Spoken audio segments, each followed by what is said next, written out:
بسم اللہ الرحمن الرحیم۔ السلام علیکم ناظرین، آپ دیکھ رہے ہیں میرا چینل جس کا نام ہے سیکھ لیتے ہیں۔ آج کی ویڈیو میں بات کریں گے کہ اگر آپ نے کسی ایسے شخص سے پلاٹ پرچیز کرنا ہے کہ جو اصل مالک نہیں ہے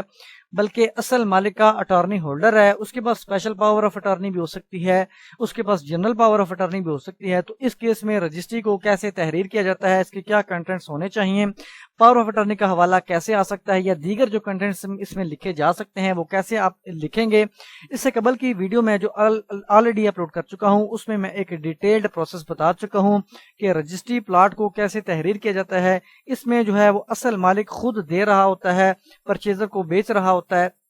تو اس کے کنٹینٹس جو ہیں اس پاور اٹارنی سے تھوڑے سے مختلف ہو سکتے ہیں۔ اس میں ایک ڈیٹیلڈ میں نے پروسیس بتایا ہے، لیکن آج کی جو ویڈیو ہے یہ ایک ڈیٹیلڈ نہیں ہوگی کہ بے نامے میں ٹوٹلی کیا کیا کنٹینٹس ہوتے ہیں، بلکہ اسپیشلی جو پاور آف اٹارنی سے ریلیٹڈ کنٹینٹس ہوں گے وہ اس پہ میں زیادہ فوکس کروں گا تاکہ ویڈیو زیادہ لمبی نہ ہو۔ تو ویڈیو کی ڈیپتھ میں جانے سے پہلے ریکویسٹ ہے کہ چینل کو سبسکرائب کریں تاکہ فیوچر کی کوئی بھی ویڈیو جو میں اپلوڈ کروں آپ تک بر وقت پہنچ سکے۔ اس کے ساتھ ساتھ کسی بھی ویور نے کوئی بھی سروسز لینی ہے، وہ ویزا ریلیٹڈ میٹر ہے، وہ ٹرانسلیشن سروسز ہے، یا کوئی بھی لیگل ڈرافٹنگ ہے، تو گیون نمبر 0303582007 پر واٹس ایپ کر سکتا ہے۔ تو یہ ہمارے پاس ایک جو ہے رجسٹری کا ایک پیٹرن ہے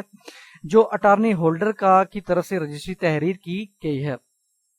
یہ سیم رجسٹری ہے جو میں آلریڈی بتا چکا ہوں کہ میں نے اپلوڈ کر دی ہے، اس میں بتایا ہے کہ کیسے کنٹینٹس ہونے چاہیے، اس کو ریڈ کلر میں ہائی لائٹ کیا ہے، لیکن یہ جو بلو کلر میں ہائی لائٹ ہے آج کی ویڈیو میں اسپیشل میں اسی پہ فوکس کروں گا کیونکہ یہ اٹارنی ہولڈر کے کیس میں اپلیکیبل ہوگی۔ فار ایگزامپل یہاں پہ جہاں پہ نام آتا ہے بایا کا، تو یہاں پہ ہم اس کو کیسے لکھیں گے، ظہیر احمد ولد محمد ظہیر۔ اب یہ رجسٹری کو ایگزیکیوٹ کر رہا ہے، یہ مختار نامہ یعنی مختار عام ہے کس کا، تو یہاں پہ ہم نے لکھ دیا ہے کہ من جانب ملک ممتاز ولد ممتاز حسین بایا، یعنی کہ یہ خود اٹارنی ہولڈر ہے اس کا۔ تو یہاں پہ شناختی کارڈ نمبر آ جائے گا اسی کا کہ جو رجسٹری ایگزیکیوٹ کر رہا ہے، یعنی ظہیر احمد کا۔ اصل مالک ملک ممتاز ہے اور ظہیر احمد اس کا اٹارنی ہولڈر ہے۔ اسی طرح یہاں پہ بھی ہم جو فرسٹ لائن لکھتے ہیں جو ایک سمپل سی رجسٹری ہوتی ہے اس میں، تو یہاں پہ بھی ہم نے اس کا نام ولدیت ایڈریس لکھنے کے بعد یہاں پہ لکھا کہ یہ مختار عام ہے کس کا ہے، تو یہاں پہ دوبارہ لکھ دیا کہ ملک ممتاز ولد ممتاز حسین کا ہے۔ تو یہاں پہ اس کو میں نہیں پڑھتا، جو ایک سمپل رجسٹری میں کنٹینٹس ہوتے ہیں کہ یہ پلاٹ کا ہے، کس جگہ پہ واقع ہے، کس ڈیڈ کے ذریعے وہ مالک بنا۔ اب کون بنا، تو یہ چونکہ جو اٹارنی ہولڈر ہے یہ خود مالک نہیں ہے بلکہ یہ اٹارنی ہولڈر ہے، تو یہاں پہ لکھیں گے یہ کس کی ملکیت ہے یہ پلاٹ اور کس ڈیڈ کے ذریعے اس کی ملکیت بنی، تو ہم نے لکھا ہے کہ ملک ممتاز کی ملکیت ہے، ملک ممتاز ولد ممتاز حسین، شناختی کارڈ نمبر لکھا، اس کا ایڈریس لکھا، کا مملوکہ و مقبوضہ بلا شراکت غیر ہے۔ اب کس ڈیڈ کے ذریعے بنا وہ آلریڈی اوپر بتایا جا چکا ہے۔ یہاں پہ اس کا میٹس اینڈ باؤنڈز لکھ دیا، اس کے حدود اربا لکھ دیا۔ اب یہاں پہ 3-4 جو لائنز ہوتی ہیں یہ لازمی اپنے لکھنی ہے، یہ اٹارنی کے کیس میں ہوتی ہے، اٹارنی ہولڈر میں تمام کے تمام۔ تو یہاں پہ لکھا ہے کہ ملک ممتاز ولد ممتاز حسین مذکورہ نے پلاٹ مذکورہ کی بابت بروئے مختار نامہ عام، رجسٹر نمبر اتنا، مورخہ اتنا، مصدقہ سب رجسٹرار راولپنڈی، من مظہر کو اپنا مختار عام مقرر کر کے اختیارات ہر قسم بشمول بے یعنی سیل دیے ہیں۔ مختار دہندہ ملک ممتاز تاحال بقید حیات ہے، وہ اس ٹائم زندہ ہے، کیونکہ اگر زندہ نہیں ہوگا تو یہ ریووک ہو سکتی ہے، لیکن کچھ کیسز ہیں جس میں ریووک نہیں ہو سکتے، وہ ایک الگ ٹاپک ہے۔ مختار نامہ عام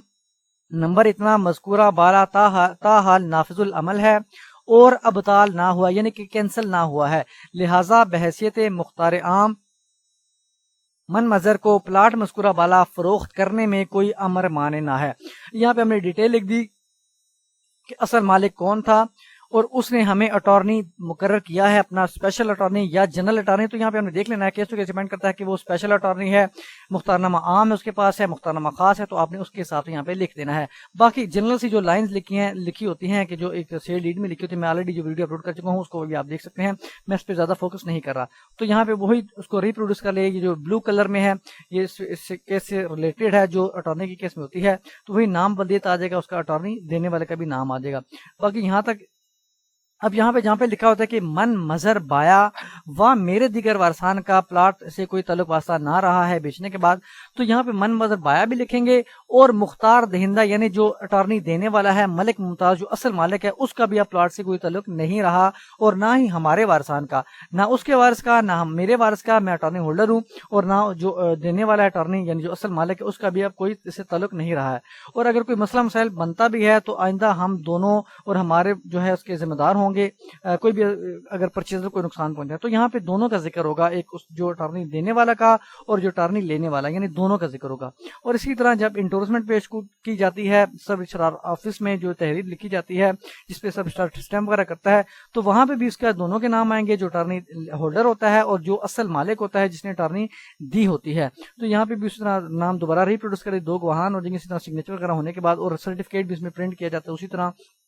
آپ اس کو ایز اٹ از ریپروڈیوس کر کے اس کو اسٹامپ پیپر کی بیک سائڈ پر پرنٹ کر سکتے ہیں۔